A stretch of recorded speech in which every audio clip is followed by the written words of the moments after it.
سلام دوستان، امیدوارم حالتون عالی باشه. محمد هستم با کانال TrueFX همراهتونم. خب میخوام بهتون یه استراتژی خیلی ساده بدم، در واقع یک کندل خیلی ساده رو بهتون آموزش بدم که بتونین خیلی راحت با خیال راحت باش وارد بشین و خیلی سریع هم تارگت بزنین. یعنی دیگه مثلا نرین 3 ساعت طول بکشه، چه میدونم استرس بکشین، فشار تحمل کنین، دیگه یا استاپ میشه یا تیپی میشه. خب اسم این کندل هست بیارتی. چرا اسمش بیارتیه؟ چون خیلی سریع و سیره. اسمش هم استاد عزیزم گذاشته، آقای میلاد زاکر. خب برای شروع نیاز به چی داریم؟ نیاز به تنظیم تایم. ما از یه اندیکاتور استفاده میکنیم، اندیکاتور سشن. حالا توی فراز قسمت اندیکاتورش یه اس بزنین، یه این میشه سشن، اندیکاتور اختصاصیش میشه. و توی تریدینگ ویو هم اندیکاتور لوکس الکو. برای تنظیمشم اول ساعت رو میذارین روی -5 که میشه تایم نیویورک. بعد این ویدیو رو استوب کنین، این اعداد رو وارد کنین داخل اندیکاتور و اوکی رو بزنین تا براتون سشن ها جدا جدا علامت گذاری بشه و خیلی راحت بتونین باش کار کنین، یعنی سقف و کفا رو باش مشخص کنین. خب استراتژی به چه صورته؟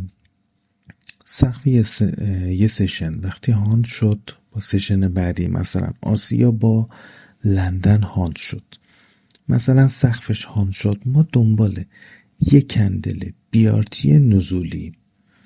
اگه کف هاند شد ما دنبال یک کندل بیارتی صعودی. تایم مبنای کار ما 1 دقیقه است. میتونی از 5 دقیقه هم استفاده کنی، ولی خب ما میخوایم سریع تیپی بگیریم بریم به زندگیمون.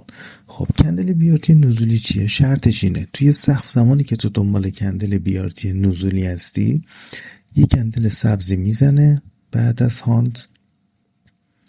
بعد میاد چیکار میکنه؟ یک کندلی میاد های کندل سبز رو هانت میکنه با این شادو و کلوزش میفته زیر اوپن کندل سبز.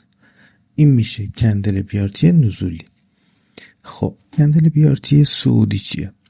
ما در انتهای روند، در کف روند، زمانی که هاند شد قیمت داره برمیگرده، یک کندل قرمزی داریم. کندل بعدیش میاد کفشو هانت میکنه، لوشو هانت میکنه و سریع برمیگرده بالا. این کلوزش میفته بالای اوپن کندل قرمز. این کندل سبزی که تشکیل شد ما به این میگیم کندل بیارتی صعودی. خب حالا یه خوبی این هاند سشن اینه که زمانی که این هاند اتفاق افتاد، مثلا از کف هاند اتفاق افتاد، ما با 1% تقریبا بالایی میتونیم بگیم ادامه روز صعودیه و اکثر مواقع تیپی خوبی میده، ولی ما دنبال تیپی 2 فقط. 3 و 4 هم راحت میده، خیالتون راحت. خب بریم برای یه مثال. تو این ویدیو چون حالت آموزشی داره، فقط آموزش این استراتژی این کندل ساده داره، نمیخوام طولانی بشه، فقط یه 2 مثال میزنم. ویدیوهای بعدی کامل فقط مثال و بعد از اون میخوام نحوه استفاده این کندل رو توی وسط روند بهتون بگم. یعنی مثلا نقدینگی که وسط روند هاند شد، روی کدوم نقدینگی با این کندل وارد بشیم و روی کدوم وارد نشیم.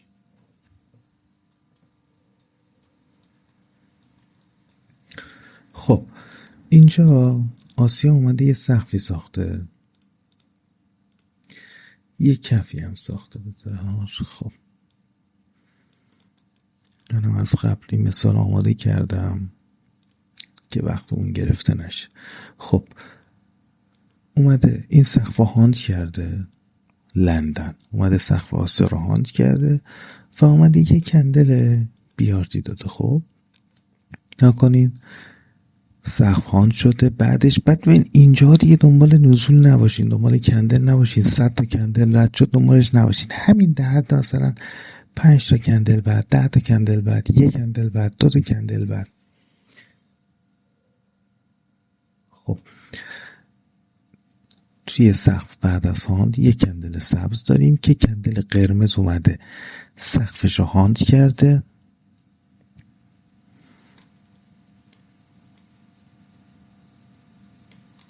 و کلوز این کندل قرمز افتاده پایین لوی کندل سبز. ببخشید پایین اوپن کندل سبز. این اوپن کندل سبز، پس کندل قرمز اومده سقف کندل سبز هاند کرده و کلوزش اینو بذارم کنار و کلوزش افتاده زیر اوپن کندل سبز. تمام، شما روی این وارد میشی. تیپی 2.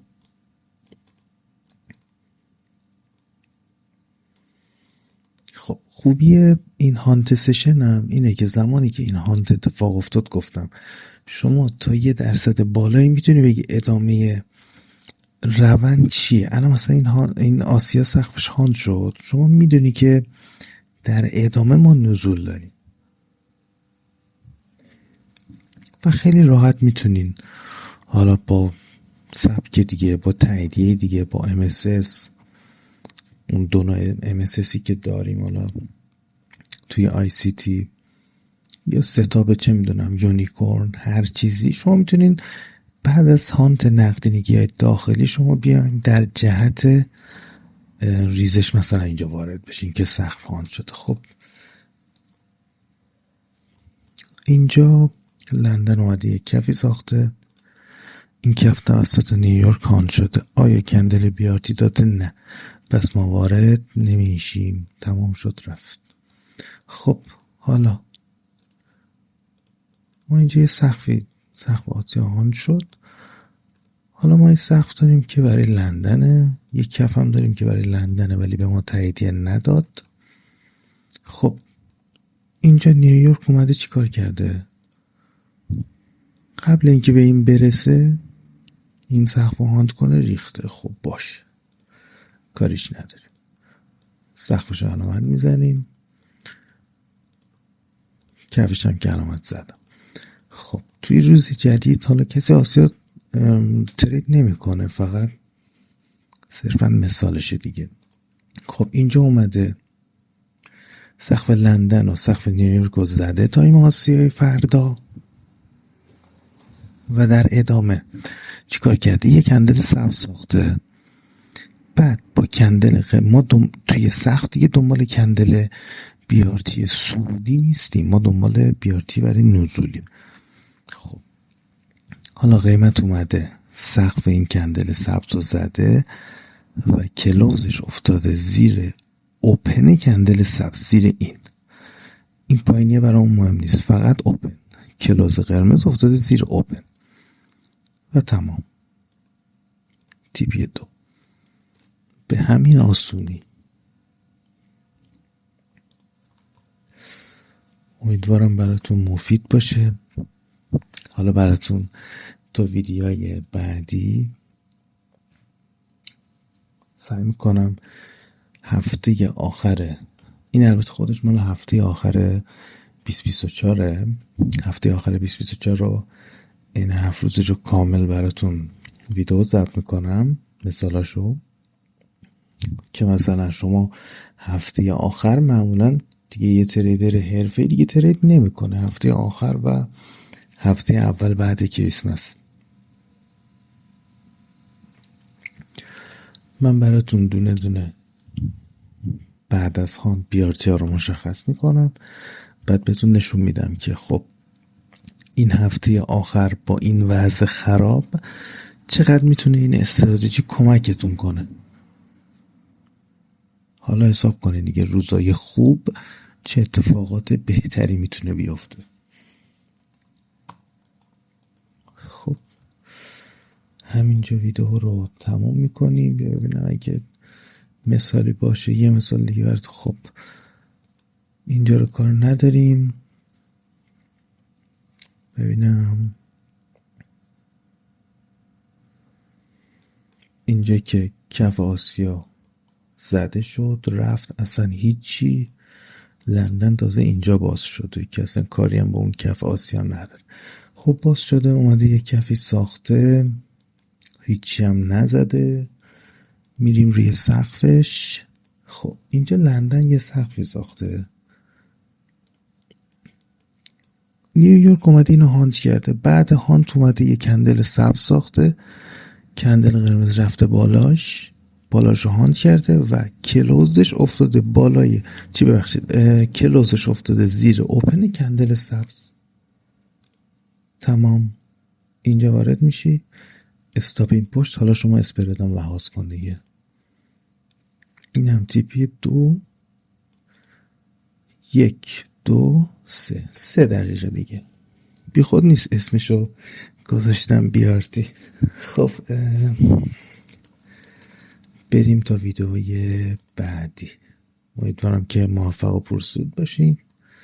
خدا نگهدار.